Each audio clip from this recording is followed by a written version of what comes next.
Hey guys, this is Mrs. Cutting, and I am going to go over the Lesson 7 summary with you. So in your workbook, you need to be on page 49 and have a highlighter handy. So I'm going to back up for just a moment because the other day, you don't need to follow along on your workbook. You can just watch my screen for a moment.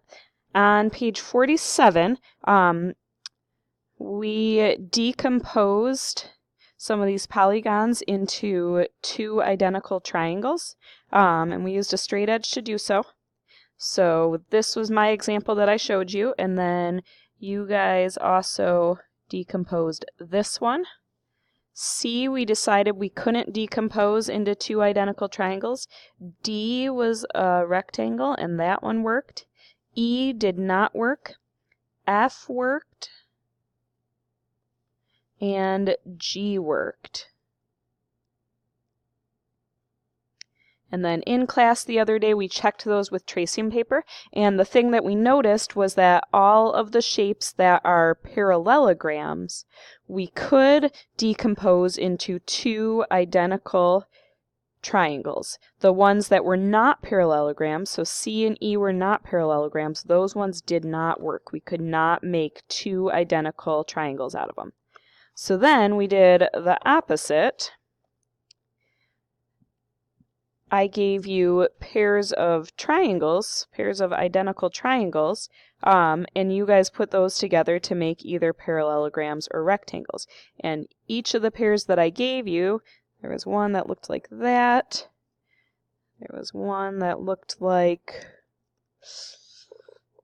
this. I'm not going to show you all 6 pairs, but each of them, when we had two identical copies of the same triangle, we were able to put them together to make either a parallelogram or a rectangle. So that brings us to our Lesson 7 summary. A parallelogram can always be decomposed into two identical triangles by a segment that connects opposite vertices. So we're going to highlight that whole first sentence.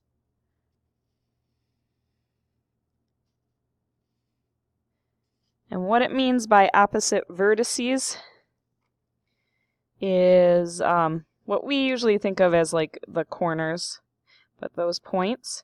I can choose any of those places and draw a line going across there, and that will split it into two identical triangles. So this was the first part we did. That was here, and notice here we always went from a vertex to another vertex. Then, going the other way around, two identical copies of a triangle can always be arranged to form a parallelogram. So we're going to highlight that, regardless of the type of triangle being used. So then this is what we did with where we cut out the triangles. It didn't matter whether we had a right triangle, because that just made a rectangular square, or what kind of triangle we had. Two identical copies of a triangle can always be arranged to form a parallelogram.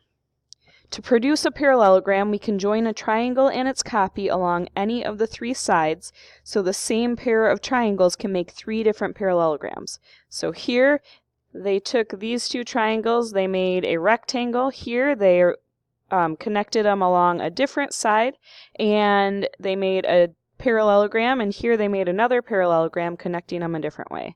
And then they show the same thing down here. They have their 2 triangles. We can make a parallelogram like that, or like that, or like that. This special relationship between triangles and parallelograms can help us reason about the area of any triangle.